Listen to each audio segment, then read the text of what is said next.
My name is John Quinones, and I'm with ABC News. What did you think of what you heard here? I didn't hear anything racist. He told her he wouldn't serve her. Well, he can say he wouldn't serve you if you come in here barefooted without a shirt on. But she wasn't barefoot or without a shirt on. Well, she wasn't dressed right. What do you mean? If I was running a place, I'd do the same thing. You wouldn't let Muslims shop at your store? I sure wouldn't. We never expected customers to be so candid. How do I know you don't have a bomb in there? Watch what happens this time when, once again, our Muslim woman is denied service. This is not right. And again leaves. I mean, we reserve the right to not serve. That's right. Certain kind. That's right. That's, you know, I appreciate saying that. I think that's the first time I've ever seen that. He not only commends the man behind the counter for his discriminatory behavior, but he gives him the thumbs up, not once, but twice, Good job. All right. as he leaves. So can I talk to you, sir, for a second?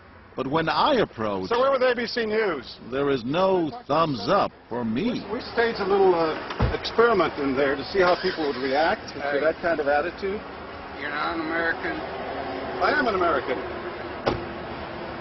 That man took it a bit farther, telling me I'm not an American. He was threatened. Jack DeVideo is a social psychologist at Yale University. So when we as Americans feel threatened from the outside, we're going to define ourselves in very rigid fashions. Either you're with me, and if you're not really one of me, then you must be somebody else who's against me. The young woman in our experiment is an actor, but for this woman, discrimination is all too real. Nahaya Javed helped us design our experiment. Although born in Chicago, she says she's constantly characterized by fellow Americans as the enemy. They always start off with you're a terrorist, Osama lover, towel head, camel jockey, on and on. While attending college in Texas, she says she continually suffered verbal abuse and has even been physically attacked just because she's Muslim. They assume I'm not from here, and if I tell them I'm American, they're like, no, you're not. Just because you were born here doesn't make you American. And I'm like, so what makes you American? It's a daily battle. Mm-hmm. And I don't feel like living in America, I should have to fight this battle. Meanwhile, back at the bakery, our actor is at it again. But how do I know you're not a terrorist? Terrorists look like you.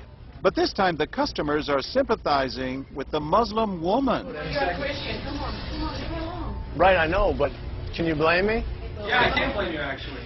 Why? What's the problem? All right, we'll get out of here. You need to go yourself, actually, what you need to do. Okay, sir. Thank you, I'm a sir. good American, all right? We're at war with these people. My dad's a veteran. Go yourself. So is mine.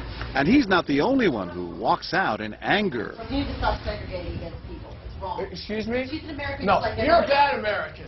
Time and again, people speak out with their pocketbooks. You lost a couple of customers, just so you know. But look what happens when this man threatens to leave. You're not a good American, sir. I believe I am a good American.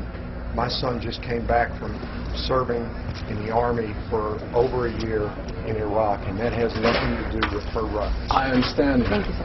And I hear what you're saying. But I can't believe you would be so discriminatory. I'm deeply offended by that. I'm sorry to offend you, sir, but I've got to live with myself. Seething, the man vows to fight back. I will let people know this. I've stopped here every time I've come by this place, and I'll never stop here again. Why did folks get so upset? They saw an injustice. It's justice that binds us together. It's justice that makes us a society. Any threat to that kind of sense of justice and fairness undermines the entire system. You're really not going to serve her? No, I'm not. Perhaps that's why more customers are outraged by our actor's hateful behavior than approve of it. You're not dressed like an American. I don't know But what no you have. one is more persistent than these two young women who can't believe what they're hearing. Take your jihad, take it back out to the parking lot. Excuse me? I mean, I got to protect my customers, okay? You're really offensive and disgusting. Well, I'm sorry. I'm just trying to protect Thank you. here. Thank because you. you You're don't know what's sick. going on. Like that doesn't mean anything. This is a How do you know? culture. You're These people so are trying to ignorant kill and Americans. disgusting. It is my culture. So you're ready to serve me, but you're not ready to serve her?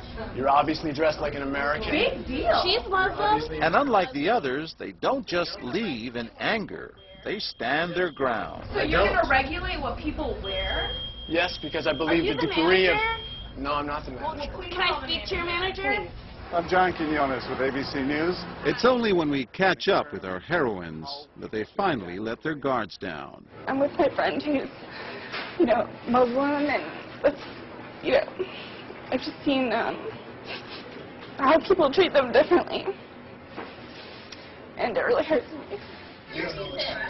Just watching them stand up for what they believe in touches Professor DeVideo. In a way, they defended America, and I was impressed by that, because they wanted this to be a just society, a just place, a just bakery. I'm John Quinones. And remember this man whose son served in Iraq?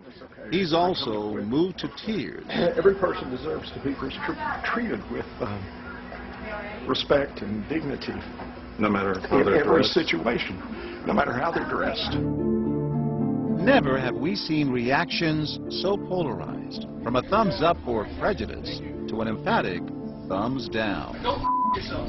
Two different Americas, both convinced they're patriotic.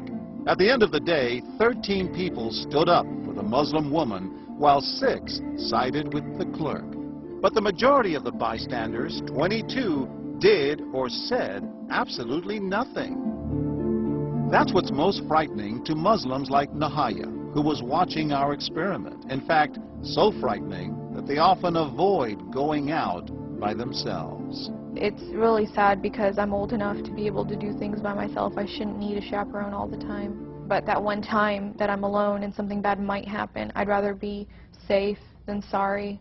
Hi, I'm Nahaya. It's no wonder this young woman was so moved by the people who came forward to protect a stranger who just happens to be Muslim. Thank you so much for what you did, and I wish more people would do these type of things. And I do too. it would make my life a lot easier. God go with you. Thank you.